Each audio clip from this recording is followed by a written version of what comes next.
Georgetown 911, where's your emergency? Hello?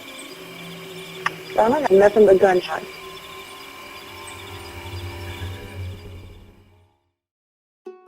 Peut-être que certains d'entre vous ne connaissent pas Lorenzen Wright. Ça a été un joueur important dans l'histoire de la NBA, qui a connu 5 équipes différentes, qui a joué pendant plus de 13 ans. 13 ans NBA, je sais pas si vous vous rendez compte, mais c'est énorme. Mais sa carrière, on va revenir dessus juste après. Beaucoup de choses peuvent se passer une fois que tu es sorti de l'écosystème NBA. Il y a plein d'exemples d'anciens joueurs qui se reconvertissent, qui deviennent ruinés, qui tombent dans la drogue, qui deviennent SDF. Mais alors un meurtre 1 an après avoir arrêté ta carrière, personne n'est préparé à ça.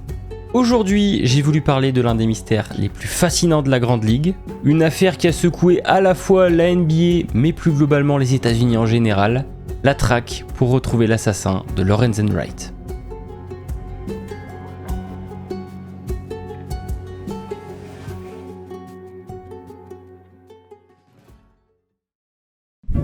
Commençons par présenter un peu le personnage. Lorenzen Wright est né en 1975 à Memphis dans le Tennessee. À l'époque, c'est pas une terre de basket, mais l'avantage d'être né là-bas, c'est qu'il n'y a pas non plus d'équipe de sport majeure dans la région. Pas de hockey, pas de baseball, de football américain, rien. Donc Lorenzen va très vite se découvrir une passion pour le basketball. Et pour le coup, il se débrouille vraiment bien. On va dire que quand t'es très grand très vite, ça aide, mais déjà vers 12-13 ans, il va rivaliser avec des lycéens.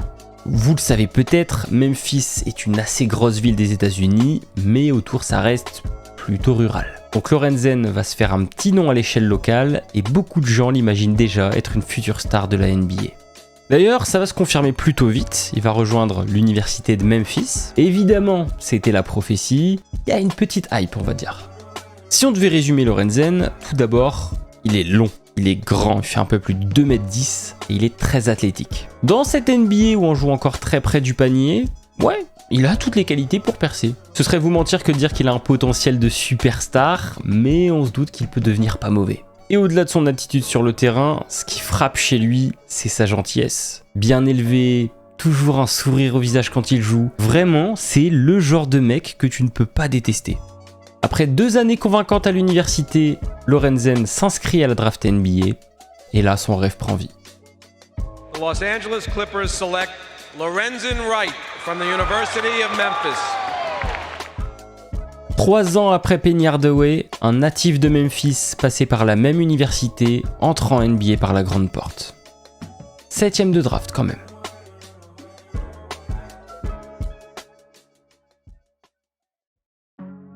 Le début de sa carrière est correct. Il y a une adaptation à la vie de joueur NBA qui n'est pas facile du tout, surtout quand tu passes d'une ville comme Memphis à Los Angeles, mais c'est pas non plus si horrible sur le terrain.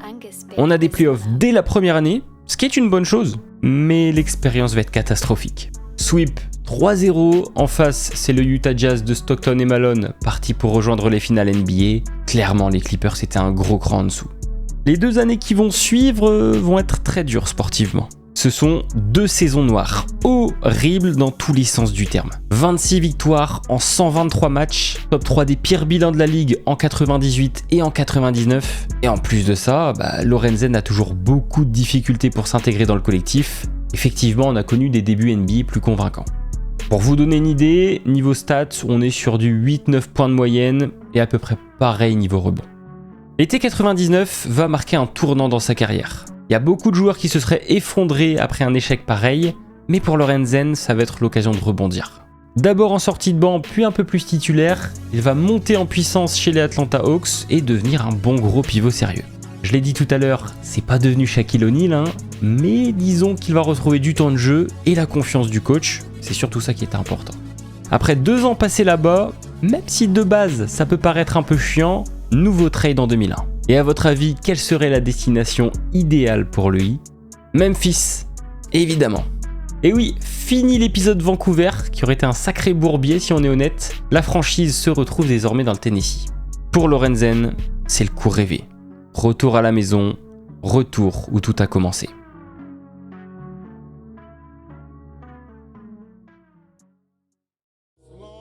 Je pense sans trop de doute qu'on peut dire que ça va être les années les plus épanouissantes de sa carrière. Il retrouve son Tennessee natal et profite de cette occasion pour s'installer pas très loin de sa famille. Lui qui avait du mal à supporter l'éloignement, c'est une libération. Et ça va se ressentir dès le début de son aventure chez les Grizzlies. 3e match sous ses nouvelles couleurs, 33 points, 26 rebonds. En détente. Ne vous habituez pas à ce genre de stats, c'est vraiment exceptionnel. Donc ouais, clairement c'est pas un monstre de NBA, mais ça devient un joueur installé et tu sais ce qu'il va t'apporter dans l'équipe. Alors oui, Memphis va se renforcer au fur et à mesure, il va y avoir quelques bonnes périodes, mais aucune victoire en playoff malgré 3 participations. Lorenzen fait quand même partie du noyau dur de l'équipe, c'est loin d'être le franchise player. Ça reste le garçon sympa, qui a grandi dans le coin et qui fait le job sans faire de vagues. Après 5 saisons passées là-bas, fin d'aventure pour Lorenzen Wright.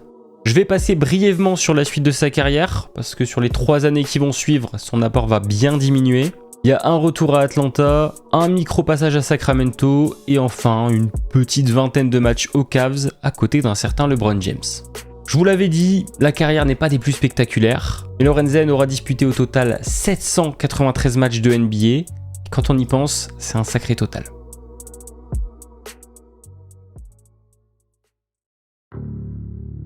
On a bien parlé de la vie de Lorenzen, mais pour la suite de l'histoire, il y a absolument une personne que je dois vous présenter, et cette personne, c'est Shera Wright Robinson. Shera, c'est en quelque sorte son premier amour. Bien avant la célébrité, bien avant l'argent, elle était là. C'est quelqu'un avec qui les proches de Lorenzen ont toujours eu beaucoup de mal. Et même au début de la relation, finalement, c'était très compliqué d'imaginer que les deux allaient finir leur jour ensemble. Lui était fou amoureux, et de ce côté-là, on n'avait pas de doute. Et en ce qui concerne Shera, dans l'entourage, on la voyait, je vais être un peu familier, mais comme une michto. Nouvelle voiture tous les 3 mois, maison, bijoux, vacances. Même avec un salaire de joueur NBA, apparemment c'était pas si facile de suivre ce train de vie-là. Le couple va très vite faire un premier enfant, pendant que Lorenzen est à l'université en fait, et ensuite ça va s'enchaîner très vite. Mais la vie de joueur NBA va poser quelques problèmes. Être toujours sur la route, c'est des tentations, partout, tout le temps. La fête, les femmes, la célébrité, ça change un homme. Et après quelques temps, des deux côtés on va craquer. Le couple va exploser en vol à cause des infidélités à répétition, et peu de temps après la retraite sportive de Lorenzen, ils vont décider de mettre fin à leur relation. À ce moment-là, on est en février 2010, soit 6 mois avant la disparition de Lorenzen. Il décide de s'installer à Atlanta, une ville qu'il a déjà connue en tant que joueur NBA si vous vous en souvenez, et pendant ce temps-là, Shera va rester à Memphis avec les enfants. Ça, c'est le plan de base. Des petits allers-retours de temps en temps pour voir la famille, et sinon reprendre sa vie en main, loin des parquets. Sauf que les deux amants vont se revoir souvent, même très souvent. Et c'est lors d'un énième retour à la maison que la vie de Lorenzen va définitivement basculer. On est le 19 juillet 2010, il est environ 22h. Lorenzen se rend chez son ex-femme pour passer un peu de temps avec les enfants. Il est prévu qu'il aille chez sa mère juste derrière. La route entre les deux maisons, il la connaît par cœur. Il suffit juste de traverser une forêt en passant par une route un peu sinueuse. Sincèrement, c'est l'histoire de 3 minutes. Malheureusement, Lorenzen n'arrivera jamais à destination. Georgetown 911, where's your emergency? L'appel est terrifiant. Et ce qui est le plus fou dans tout ça, c'est qu'on ne va pas tout de suite faire le lien entre la disparition de Lorenzen et cet appel ultra mystérieux. Police in Memphis, Tennessee have found the body of former NBA player Lorenzen Wright. That's according to Wright's uncle, who tells the Associated Press that police broke the news to the athlete's father Wednesday afternoon. Ça y est, on sait où il était pendant tout ce temps. Il n'était pas parti faire la fête comme certains pouvaient le prétendre. Il était juste à quelques kilomètres de la maison. Après avoir triangulé l'appel, on a pu se restreindre à une petite zone de la forêt pour les recherches. En très peu de temps, le corps a été retrouvé. Il a reçu au moins 5 balles. Malheureusement, les conditions climatiques en cette période de l'année ont vraiment détérioré sa dépouille et il est méconnaissable. La police sait d'ores et déjà que ça va être très compliqué de retrouver des indices.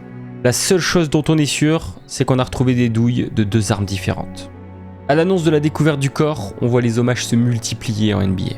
Comment est-ce qu'on aurait pu faire du mal à un mec si gentil ? C'est ce que tout le monde se demande. Lorenzen, c'était pas un gangster, c'était quelqu'un qui était très bien élevé. Et pourtant, dès sa première déposition, sa femme va nous donner une toute autre image du personnage. Elle le qualifie de violent, instable, et qu'au final ce serait en partie ça qui aurait conduit à leur divorce. Elle raconte aussi sa version des faits sur la nuit du meurtre, et ça va être très important pour la suite. Oui, Lorenzen est passé à la maison ce soir-là, ça, pas de souci. Il serait parti précipitamment en voiture avec un homme qu'elle ne connaissait pas, visiblement, et 110 000 $ en cash. Ça pourrait donc être un trafic qui a mal tourné ? Ok, c'est une hypothèse. On sait que c'était compliqué financièrement après sa carrière, et ça paraît être une piste crédible. Mais pour sa famille, c'est quand même très compliqué d'imaginer ça. Beaucoup d'autres théories vont être proposées par la suite. On va relier Lorenzen avec un trafiquant de drogue auquel il aurait vendu 2 voitures par le passé, mais aucune preuve concrète qu'il se soit revu en dehors de ça. Shera a mentionné des hommes armés qui auraient sonné chez elle il y a quelques semaines et qui justement cherchaient Lorenzen. On a émis l'idée que ça pourrait être une coïncidence d'être tombé par hasard sur un fou qui l'aurait tué, mais je vous avoue que c'est assez peu convaincant comme histoire. La théorie du braquage qui aurait mal tourné a été écartée assez rapidement, parce qu'on a retrouvé son portefeuille et sa montre sur le lieu du crime. La dernière piste, évidemment c'est Shera. C'est quand même la dernière personne à l'avoir vue en vie. Ce qui conforte les gens dans cette idée, et surtout la famille de Lorenzen, qui la croit coupable, c'est que peu de temps après le décès de son mari, elle s'est empressée de toucher son assurance vie. On parle d'un peu plus d'1 million $. Donc mine de rien, ça aussi c'est un mobile qui se tient. Et quelque chose qui va conforter la famille dans cette hypothèse-là, c'est un truc lunaire. Franchement, j'ai jamais vu ça. On est quelques années après le meurtre. Shera Wright Robinson va publier un livre intitulé « Mr. Tell Me Anything ». Ça raconte l'histoire d'une femme venant de Memphis, mariée avec un joueur NBA qui parle de sa vie de couple tumultueuse, de ses envies de meurtre, avec tous des détails identiques à sa vie. Elle indique que c'est un personnage fictif, mais est-ce que c'est vraiment le cas ? C'est presque une confession qui s'arrête avant la fin. Pour vous donner une idée, c'est un peu comme le livre If I Did It d'O.J. Simpson, dans lequel il avouait à demi-mot le meurtre de sa femme en utilisant le conditionnel. Mais bref, ok, on a notre idée, mais c'est impossible d'inculper Shera avec ça. Avec aussi peu d'informations sur la scène de crime et sans suspect officiel, l'enquête va rester au point mort pendant 7 ans. Mais un élément inattendu, un seul, va venir bouleverser tout ce qu'on croyait depuis le début.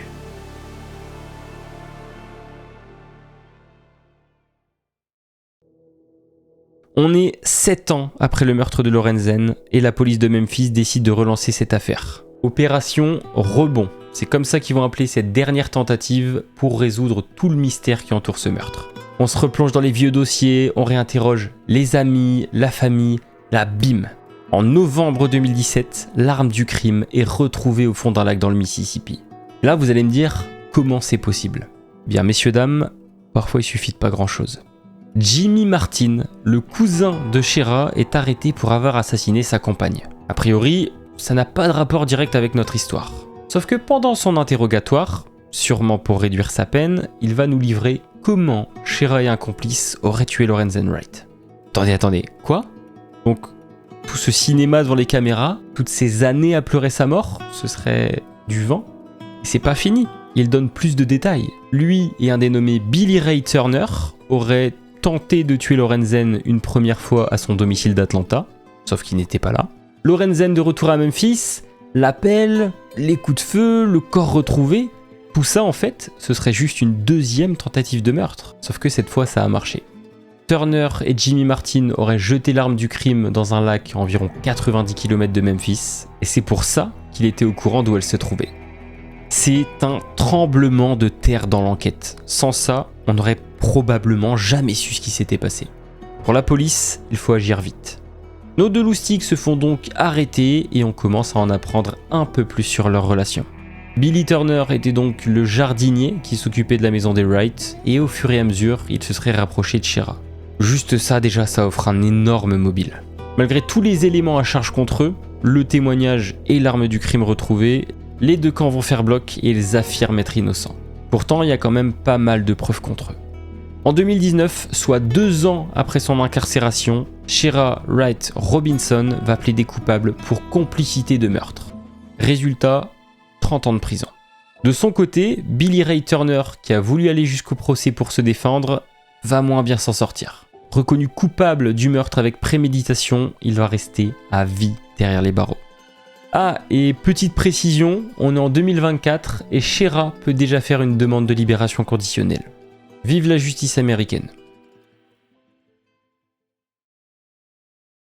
Voilà, c'est une histoire sans réel point final. On se doute que les coupables ont été mis derrière les barreaux, mais finalement ils n'ont jamais avoué.